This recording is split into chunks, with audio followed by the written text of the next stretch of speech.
This is part 2 of Mom Moments with Sherie. So if you haven't watched or listened to part 1, I encourage you to do so. And I hope you enjoy. You are also, like I said, in the mental health field and all of that. How's that going for you? What has been your journey? What do you want for the future? Like, what are you thinking? So for several years, as you know, I've kind of I worked in recovery. And You're being a therapist. When you say recovery, what do you mean? Recovery from? from substances. So I was like a therapist for people who were recovering alcoholics or trying to get sober. Um, and amongst all the drugs, you name them all. I've seen everybody on everything. And I did in-home. So I did that for so long, even like through COVID. Um, and it got to the point where I was done. I was burnt out.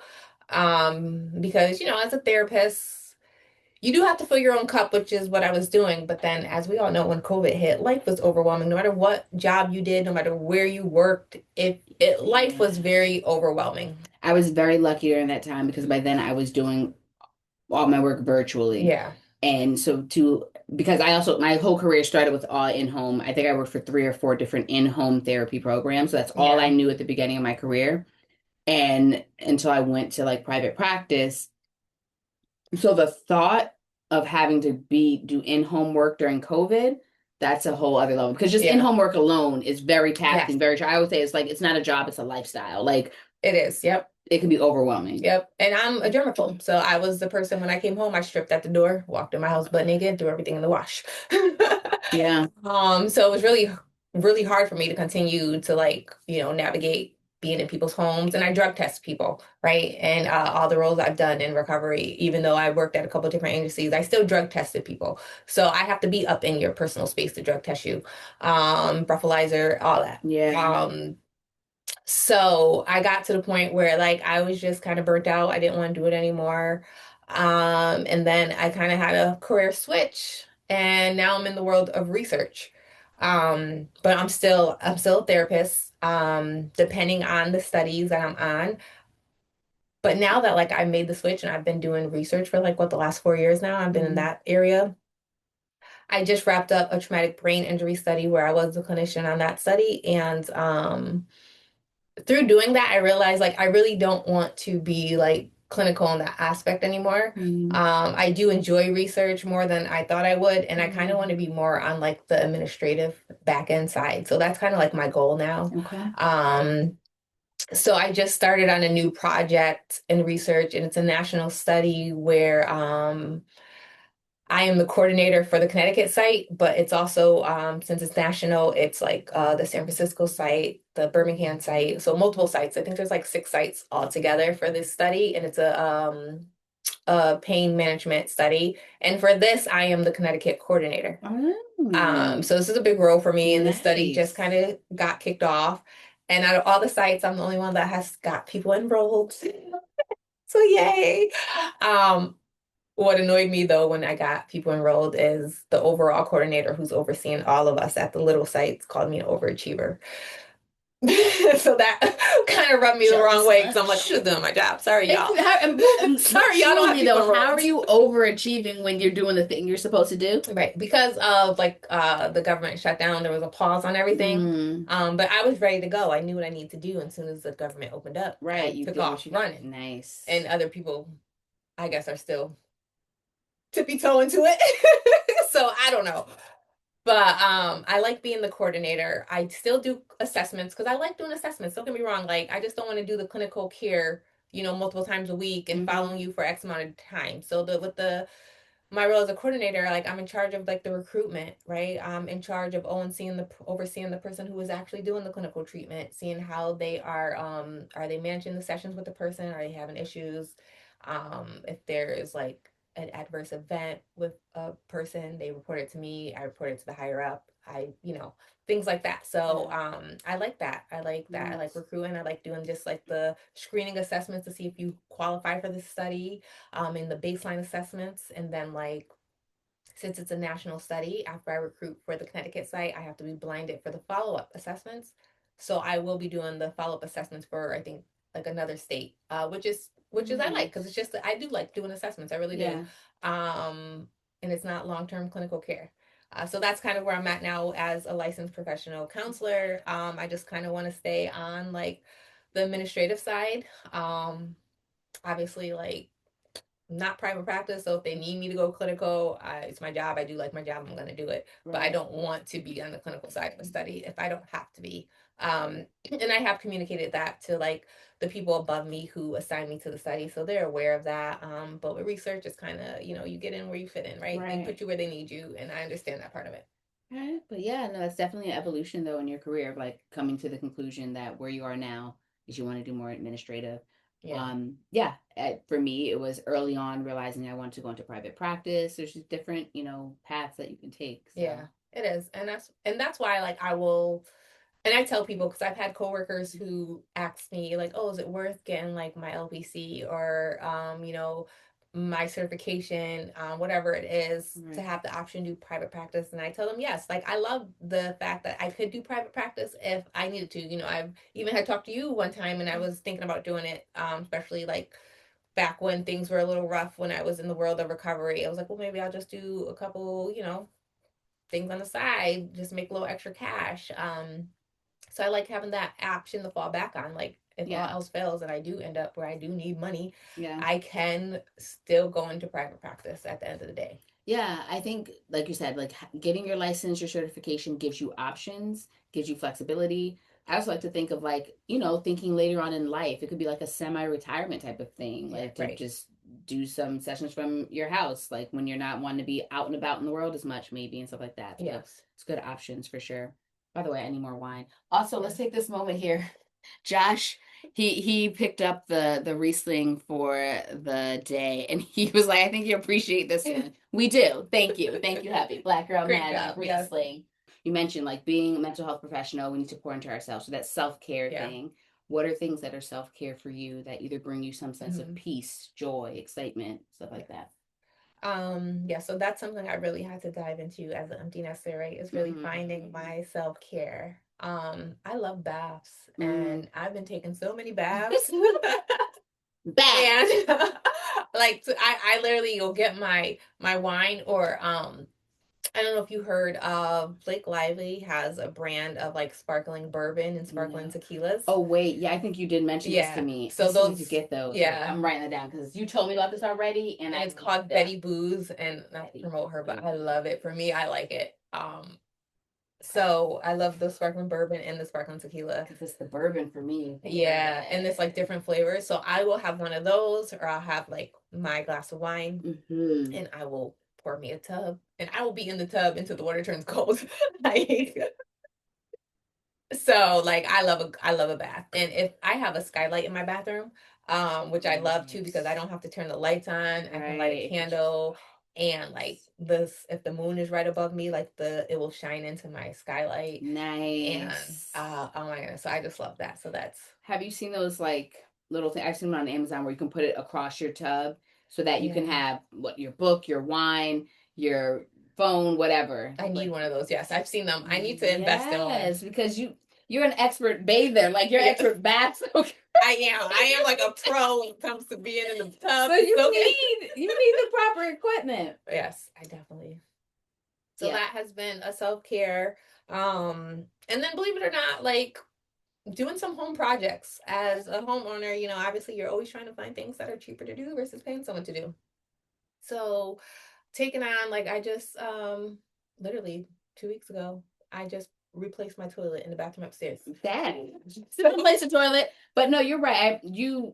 I've seen some of your home projects. Like, first of all, let's go to that. Like you bought, your own condo. Like, well, how many years ago now?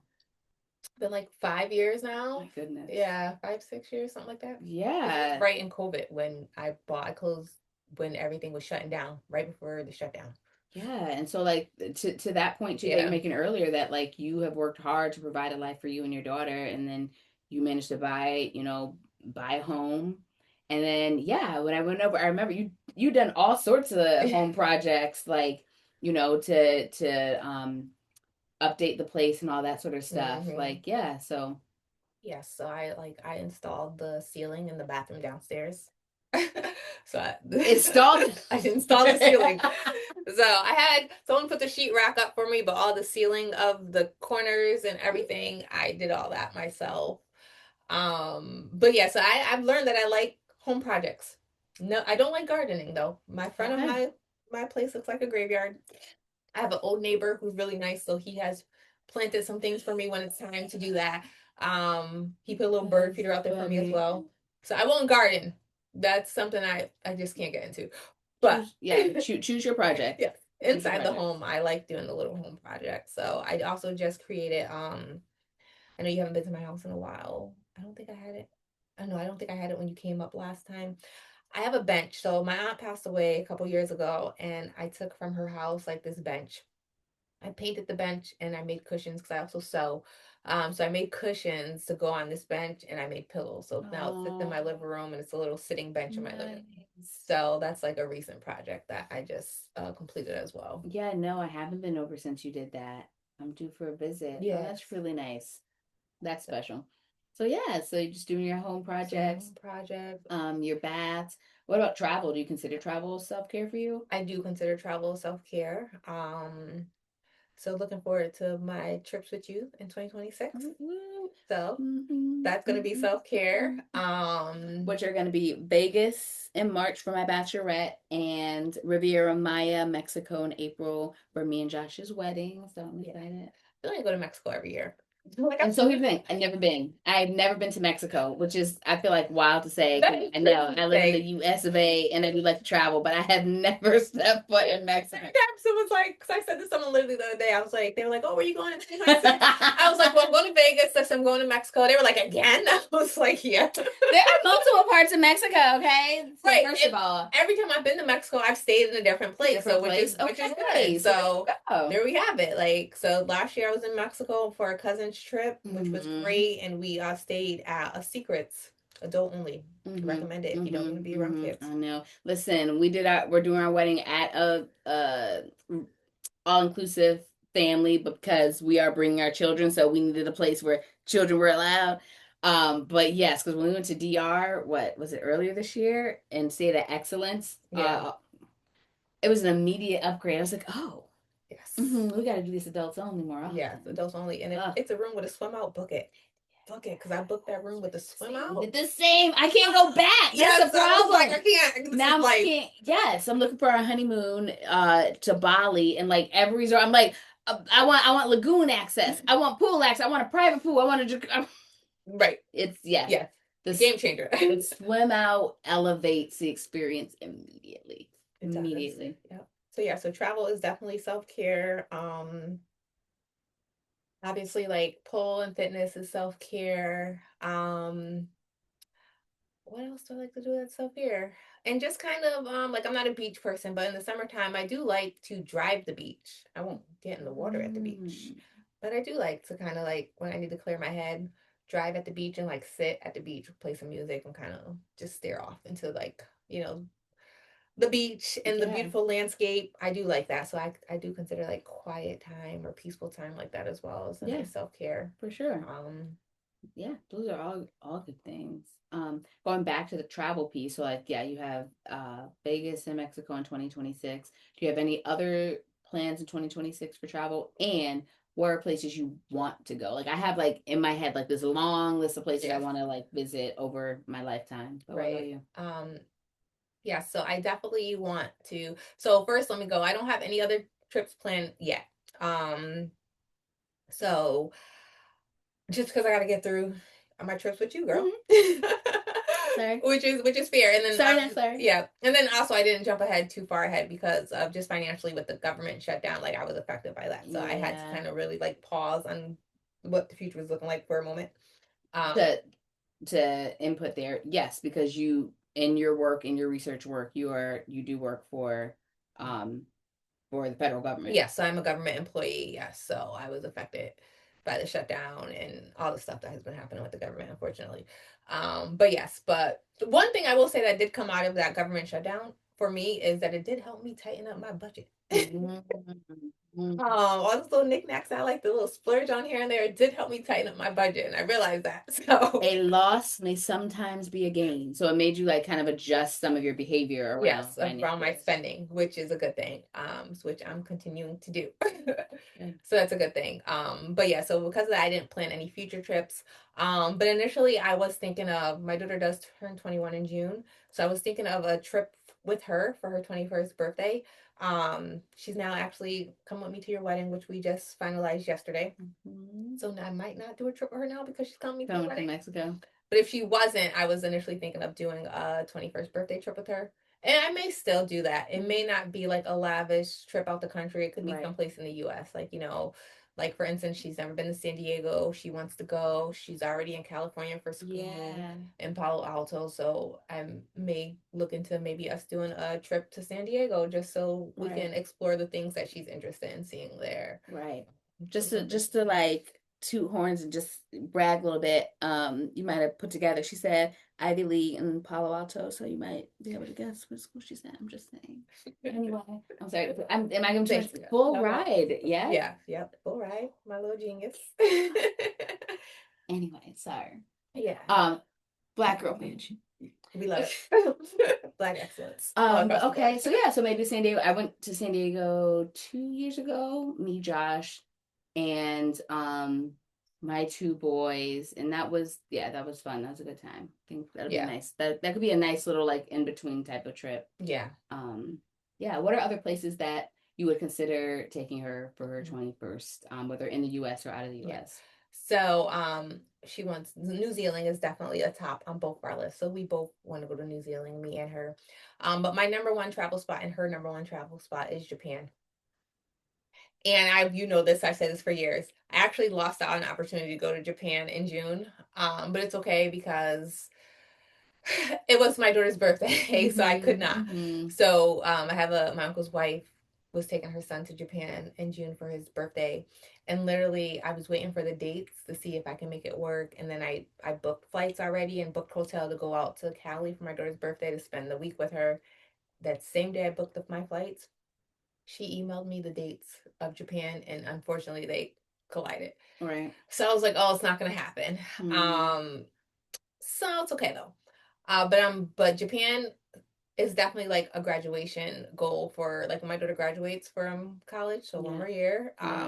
We and her both talked about just taking off and doing that trip to Japan. That'll be nice. So that's kind of what I'm planning in the works for like my number one spot. Yeah, that's a family trip that we want to do. Our two oldest boys are really into wanting to go, so we're a few years out from that, but yeah. I love the history of Japan.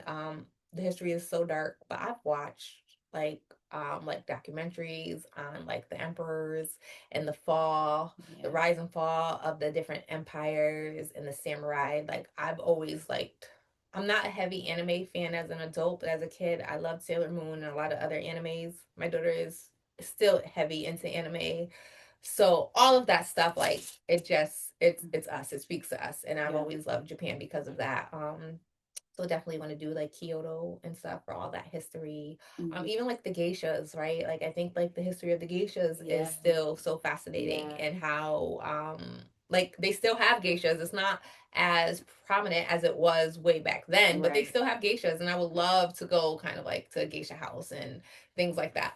So Japan is my number one. Yeah, I had speaking of when you mentioned Kyoto, when I was graduating from Boston University undergrad, I seriously considered going to Japan to teach English. So I had started doing all this research on the different areas that I might go, and I didn't end up doing it, but like that was like when I first really delved into the idea of going there. And I say that like everywhere is on my to travel list for me. Like I just love going to new places, experiencing new cultures and all of that. So in theory, I want to go everywhere in the world. Obviously, I need to like prioritize where I'm in.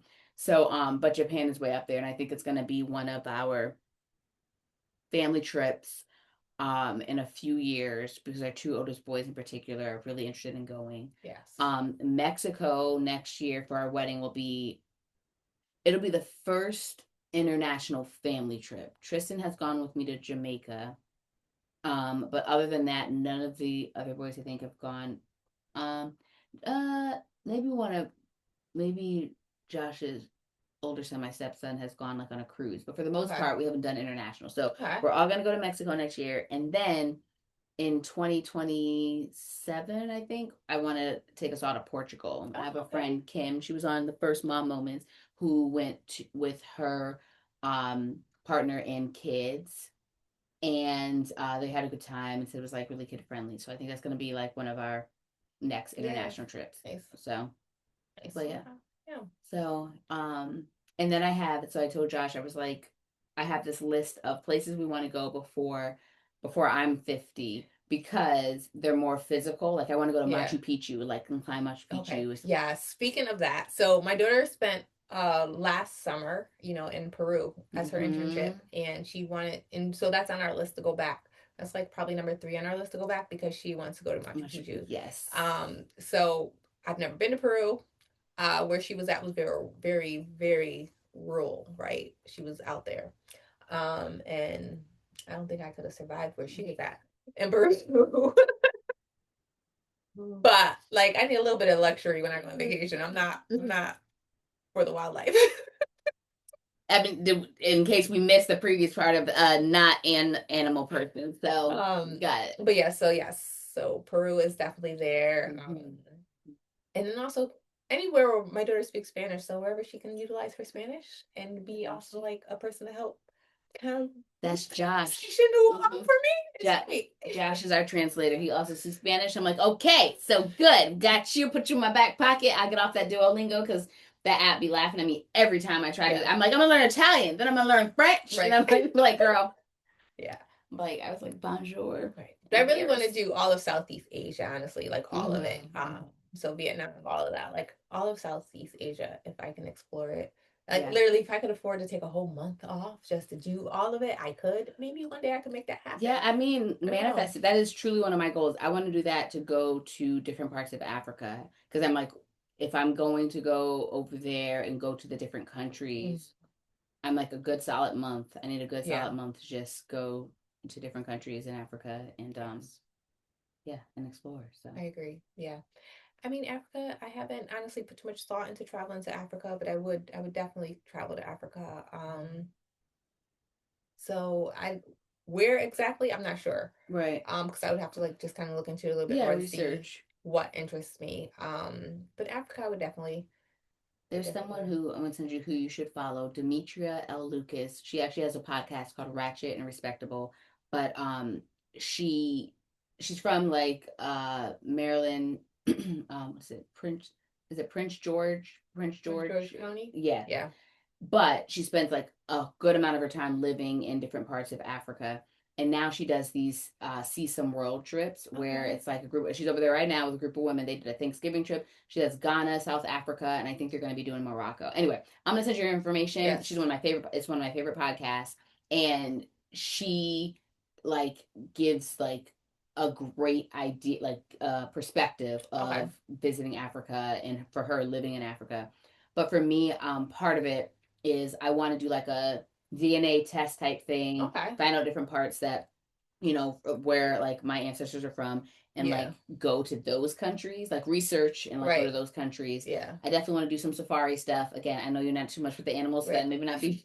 I mean, but one of the reasons why I want to go, like if I'm in a Jeep and then they can't touch me. So put me in a cage. Yeah. So there's do a safari. Next up, you're gonna see me and Sherie on safari, and we're gonna see how that goes. Could you imagine? I'd be freaking out in the background. Oh my goodness! I'm like, we're here. Meanwhile, I'm like, come on, no, you can pet the lion. Pet the lion. I'll be like, oh no, girl. I know. I'm wild. Like I want to go swim with whales in Tonga. I want to like. There's a lot for me, but. That's why I have this like things to do before I'm 50, like places to visit before I'm 50, where I'm like, I want to be at like my physical peak, and I'm like climbing up mountains, or at least quarter of the way up mountains. Let's be for real. Yeah. But like, yeah, I've always had a desire since I was a kid to just like see different parts of the world. So it was really exciting for me to go with my sister this past summer to Paris and London, because those have been long time places for me. And so yeah, so nice, yeah. I want to do Iceland as well. I do love a good scenery. I want to see like That's why I'm gonna do Ireland. yeah, in First Ireland as scenery. well to see like the castles and things like that. Mm-hmm. Like I said, Yes. I do like history, like right. I do watch like a lot of those old movies that take place in like No, the 1800s and shit like a that. good place for history is Rome in Yeah, Italy. That was one of my absolute favorite because you're just walking through the city and there's all of these ancient ruins. yeah, Just it's like walking through New York City and then seeing ancient ruins would be like wild, but that's literally what Rome is like, and it's beautiful and the food is great. There's definitely I want to like buy a villa and actually be able to like live in right. Italy for Yeah, part of the year. So yeah, that's a future goal yeah. that yeah. My daughter's cousin spent a semester in Spain this past school year, and the stuff she posted was so beautiful. And then when she came home, we were talking to her. She was just like, "You have to visit Spain. You have to go there." So I think Spain would definitely be on the list. Be up there too. Yeah. Okay. And then to like finish out, well, after this, I want to ask about like a mom hack that you have or anything like that. But in the travel scene, domestically, any places that you are looking forward to either returning to or visiting, just like in the U.S. Hmm. I definitely want to go back to Thailand, because I did Phuket and Oh wait, so internet. Okay, you're saying internationally now. Okay, internationally. sorry, I was saying domestically, but Oh, yes, but no, domestic. I want to Sorry. hear internationally though because Thailand is high up on my Okay. list too. So you do want to go back to I do want to go Thailand. back to Thailand because I only did Phuket and then I did the PP Islands. So I want to do other parts of Thailand, you know. So I definitely want to go back to Thailand. Within the US, well, you know, Vegas will be my first time because I've never been to Vegas. So wait, it was my first time until just last year, the end of last year. And so now when we go in March, it'll be my second time. So I'm a pro. I'll show you a little something, something. So Vegas has always been like someplace I wanted to go, just kind of for I know people say it's overrated, but I don't care. Like I want to go to Vegas. Like Yeah, I've I never feel like been. it's I one of want those to places you experience. check off your Yeah, you list. check off the list. And then like even though I'm not a nature person, I do want to see like some of the national parks. So within like the US, like that's like Yeah, a goal just to see I just want to see them because we do have some great they're places to visit in beautiful. the US and Beautiful. they're beautiful. I want to do Grand Um, Canyon. I want to do the Redwood Forest, the yes, huge trees. So yes, that is our family trip for 2028 that I'm planning. Yep. yes. Yep. So yeah, so that's really it for the US. I can't really think of anything else. I want to go back to New Orleans. I went like over 10 years ago and I fell in love with the city immediately. It was like a couple years after Yeah, Katrina. I was doing a spring break trip from college like to help with Hurricane Katrina like yeah, rebuilding with Habitat for Humanity. And I just loved like I want to go the food, the music, yeah, the art, the culture. So New Orleans is like one of my like oh I love this place. yeah. Um I want to do because I love bourbon. So I want to do a Kentucky to Tennessee like Oh, that's a good idea, actually. bourbon I like bourbon too. I trip. love bourbon. It's my go-to drink. I never thought about that. Yeah. So I'd be down for that. Like, okay, we let's need to plan that talk. together. Yeah. I started some research. I literally was like, okay, if Okay. I fly into one, can we then like drive to the other and then fly? Like Yeah. I have been mapping it out. I want to do a whole little bourbon tour between Kentucky and Yeah, Tennessee we'll do because that. I guess I'm I'm down with very that. okay. That's a Yeah. future trip. Yeah, it's a future trip. Yes. So that's like some of the domestic stuff I want to do. Like Vermont was beautiful in the fall. That's a place to go. So I want to keep going up. I never made it up to Maine or any Yeah. further. So I do want to go up to like Maine. So yeah, those are some of the domestic things that I Yeah. want to do. But definitely the national parks is one. I saw the Badlands of South Dakota years ago, and that was Yeah. beautiful. So stuff like that. Yeah. Yeah. Yeah, definitely. New Orleans is great. I've been twice, so um I don't think I need to go a third time. I can see it. Well, that's how I felt. So I always said, right, for Vegas, before I even went this last time at the end in October. Yeah, in October um of this year. I'm saying last year. But I had always said that like I want to go, and I can also imagine that I may not want to go back again after my Right. first time. Like Yeah. I just need to check it off. But there is a lot to do. Yeah. And so it's one of those places where I feel like, and especially because oftentimes Vegas is a place just like we're going to do. People go for just a few nights at a Right. time. So it's definitely like a place you can go back multiple times just because you didn't do Everything right. everything. Yes. But yeah, other than that, it's just like, yeah, it's a playland. It But is, yeah. I will say, so speaking of places who don't need to go back, I've been to Atlantic City one time and don't ever need to go back again. I'm Listen, sorry. I hate Atlantic City because we would go so much for cheer. It's trash. I'm sorry. And it's what blows my mind with Atlantic City is when you see the ads posted, right? It looks like it's so pretty there, but then I'm like, Atlantic City does not look like this when you get there. You step out of the square, it's over. Oh. And my thing is like there's so many other amazing places to go to casinos, Vegas or Yeah, anywhere. yeah.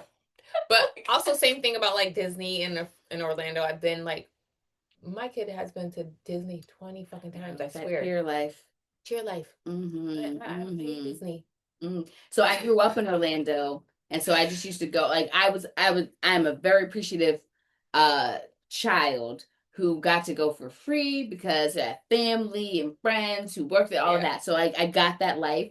That was like the number one question I was asked when I moved from Orlando. So I was 14 in the middle of freshman year. You know, it's I was about to say we went to high school together. No, we didn't. We met at like it feels like that's how long we know each other. It does. We actually met at like our future job, but nonetheless, when I moved from Orlando to here in the middle of freshman year of high school, people were like, "Why'd you leave Orlando? Like, what about Disney World?" I'm like, "Well, first of all, because my mother moved here and I'm 14, so like I go where she goes." But like, um, I loved it then, and now it's one of those things where it's like, yeah, I don't need to go over and over again, but now I want to like bring the kids there as like a family like thing. But I feel like it's again another one of those things you do and check off your list. Right. But there's so many other great things. Yes, I agree. I agree. And same thing, like I feel like that in New Orleans, right? I went the first time by myself, so I definitely was party city. And then when I went back to New Orleans, I had my daughter with me, so it was a different experience. I didn't party. I took her to Bourbon Street in the daytime. I took her to the museums, but the World War II Museum in New Orleans is phenomenal. Yeah. So if you're a person like me and my daughter and you like a little bit of history and you ever go there, we were in that museum for probably like 4 hours and we didn't even like really finish the whole thing because we were like at that point like tired and exhausted. But it's amazing.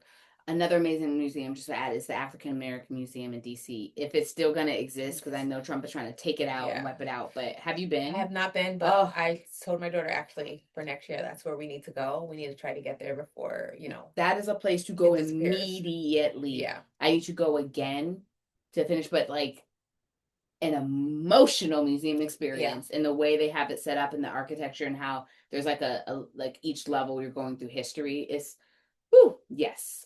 That move that to the top of your list. Definitely, definitely next year I'm trying to make that happen for sure. But yeah, what's a mom hack for you? Something that has made parenting easier for you or something you learned along the way, small or big? Yes. So a big mom hack for me is learning to let my daughter have her moment of saying what she needs to say to me. We grew up in a generation of you listen and you're quiet and you don't talk back. Be seen and not heard. Yes. And I had to learn, and it did wonders for our relationship, is to let her express how she's feeling. And if I'm mad in that moment, to not reply to her. Just let her say what she needs to say. And then for me to take space after she's said whatever she needs to say to me, and then come talk to her after I'm calm. Because we all have those crash out moments as parents where we start losing our shit on our kids and had a lot of those. Yeah, because we're human. We're human first. And I had to learn, okay, she is human. She has feelings. I want her to express herself to me, right? Because I want her to be able to tell me how she feels. And just thinking back as a kid, like I wasn't able to tell my parents how I felt. And that hindered our relationship. And I want my daughter to be able to tell me how she feels without feeling like I'm going to be upset with her or I'm going to judge her or she's going to be in trouble. So that's my hack. I had to learn to shut up and just let her say what she needs to say, even if I don't like it. Yeah. Even if it's making me mad, but for me to not respond until after I processed it. Yeah, that part, the processing first. And that was really hard for me. It took me a while. And there was times where she would do it and I would still like crash out and yell at her. And then she'd be like, but you said, and I'd be like, no, you're right. So then I had to like apologize and be like, I'm sorry for reacting the way I reacted because I told you to do this. I told you to express yourself. And now I'm getting mad at you for doing it. And I can't do that. So once I got that under control, it made a huge difference in our relationship. Yeah. And one of the things you're bringing up is like a therapeutic concept of rupture and repair, right? Yes. So like I might like yell or say something, that I shouldn't. That's the rupture. And then like the repair is coming back and acknowledging, I'm sorry, I shouldn't have said that, or I shouldn't have said it the way I said it. I apologize. And like that's such an important part that I do think generationally hadn't been done as much. Like a parent Yeah, acknowledging that they messed up and right. quite frankly were just human, and that they regret what they said or did, like that was Yes. not quite the way. And now, yeah, that's how we learn that, we know that, like, that's how you properly manage human relationships, is to Yes. be able to acknowledge, I'm not always going to be perfect, I'm not always going to say the right thing the right time, Right. but I can come back and acknowledge that and try to do Mm-hmm. better. Yes. Yeah, Yeah, so I agree. That repair piece. And I learned that obviously while learning my career, and I've been to therapy. So that's another thing. It's important for everyone I think everyone should seek therapy. agreed. People frown upon it, but it's just so nice to have someone who really doesn't know you, to, they're like, it's a blank slate for you to just kind of say what you need to say, and they can give their honest opinion of what they think may help you, Yeah, because they don't know you yeah, to be biased. And I think people don't realize that. Like, yeah, so I think everyone should seek therapy.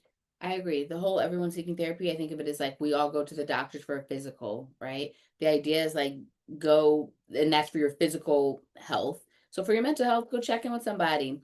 Go check in with somebody. So yeah, that's what keeps us on track.